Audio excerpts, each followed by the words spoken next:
was worth saving. The brother of Mary and Martha is extremely ill. As the loving sisters we know them to be, we imagine they have done everything. They have called the local doctors, they have made gallon upon gallon of chicken noodle soup. Still, it is to no avail. Their brother, Lazarus, continues to grow weaker. Still, Mary and Martha are not without hope. They have an ace up the sleeve, if you will. They have a friend named Jesus. Now, this is a strange word, but it's important in John's gospel. Obviously, Jesus has lots of people who listen to him. He literally speaks to thousands of people. That's how popular he is. But those people in John's gospel aren't considered friends. Even the disciples, the people who travel with him in John's gospel for months upon months at a time, the people who are with him 24 hours a day, it isn't until the end of the ministry of Jesus that they are referred to as his friends. No, in John's gospel, the few friends that Jesus have are all in this story. It's Mary, Martha, and Lazarus. So when Mary and Martha send word to Jesus that his friend Lazarus is ill, they expect him to come running. After all, Jesus heals everybody. Jesus heals faithful Hebrew people. Jesus heals not so faithful Hebrew people. He heals Samaritans. He heals Roman soldiers, for goodness sake. Of course, Jesus is going to come and heal Lazarus, except he doesn't. Jesus, for reasons that are not fully disclosed in John's gospel, is late, like really late. Like Lazarus is already dead late. In fact, Jesus is so late, he misses the funeral. When Jesus finally arrives, Mary and Martha are gathering with other family members and friends, still waiting for Jesus to show up. They've had the funeral. They've actually laid the body of Lazarus to rest. When Martha hears that Jesus has finally arrived, she leaves the house and she goes out to meet him. I imagine that with fire in her eyes and her finger in his chest, she goes up to Jesus and says, "Lord, if you had been here, my brother would not have died." Martha is angry. She's angry at the situation. There's nothing fair about this. This is her brother after all. And Jesus was supposed to be his friend. She counted on Jesus. She trusted Jesus to show up. My hunch is you can relate. There's some sort of situation in your life that was just patently unfair by any definition of the word, and you felt frustrated. You felt this wrath pouring out of you. You just had to direct it at someone. We've all been in those situations where life just isn't fair. Notice what Jesus does.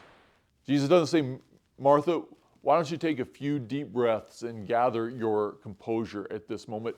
Jesus doesn't do anything that would make him back up from Martha. Instead, Jesus draws close. Jesus enters into a conversation with her. Jesus begins to answer some of her really hard questions. In fact, he throws some back to her, and they go back and forth. And by the end of the conversation, Martha's anger is gone. Jesus has taken it from her. What is more, these questions that are floating around in her mind, all of a sudden Martha's starting to think, maybe, just maybe, there's something going on here greater than I could have possibly imagined. Then Jesus takes Martha back to the house. Mary this time comes out. When Mary sees Jesus, she says the same words her sister just spoke, but the tone is completely different. She walks up to Jesus, and there's no finger pointing here now. There's just a broken voice and tears in her eyes. She says, "Lord, if you'd been here, my brother would not have died." And when she says those final words, she collapses to the ground.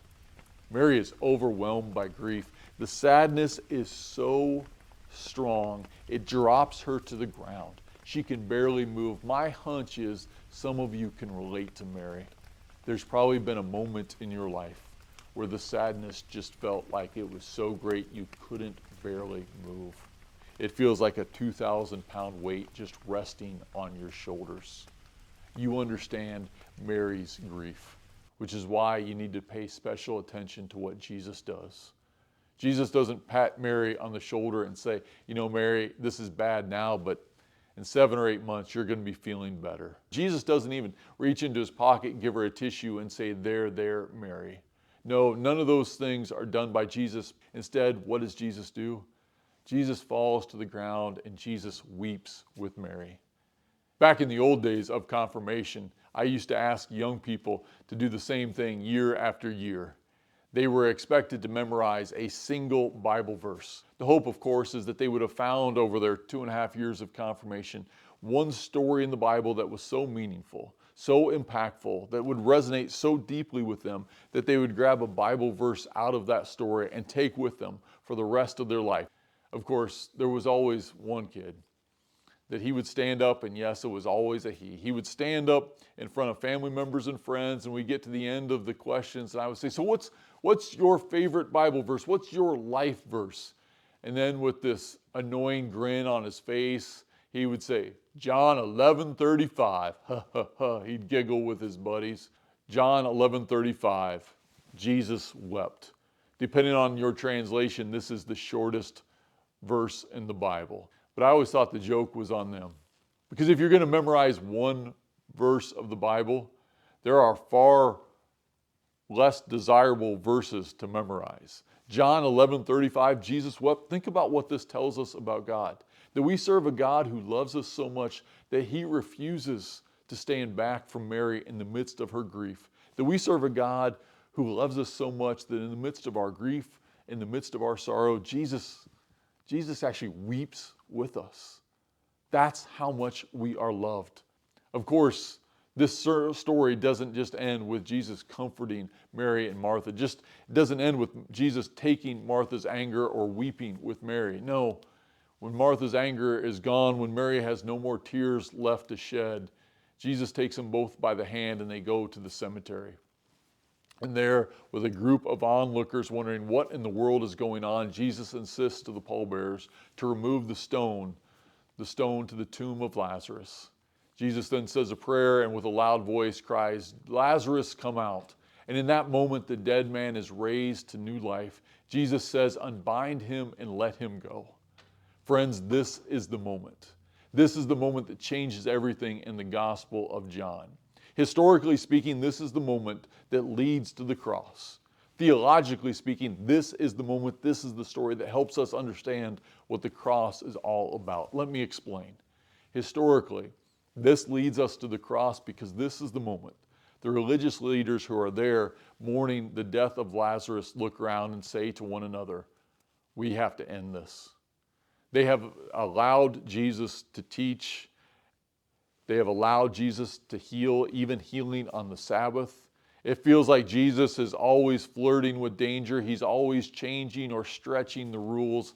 But this will not stand. The moment Jesus starts raising people from the dead, he's putting everything at risk. This is just too much. This is too revolutionary. This is dangerous stuff. This is the moment that the religious leaders decide he must die.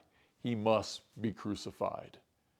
Historically, this is the moment that leads to the death of Jesus, but theologically, this is the story that helps us understand what the cross is all about. Because what is the cross? The cross is the moment where God, in the person of Jesus Christ, draws near, where God takes our anger, our guilt, our shame, our sin. God takes it upon himself in the person of Jesus and puts those things to death. In the cross, we see that we have a God who loves us so much. He refuses to stand back. He enters into the depths of our sorrow, even saying, I will go with you wherever you go, including into death itself. I will be there with you and for you. And I suppose that would be enough to know that a God that we serve loves us this much. But friends, just like the story of Lazarus doesn't end with Jesus simply comforting Mary and Martha, we know the story of Jesus doesn't simply end with the cross. 3 days later, Jesus is raised to new life.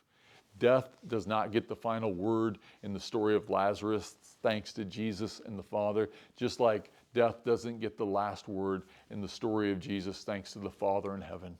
Which means, dear friends in Christ, death doesn't get the final word in any of our stories. Thanks to Jesus, we have the promise that when we close our eyes for the final time, Jesus will be there, calling us by name, raising us anew. You thought I was worth saving.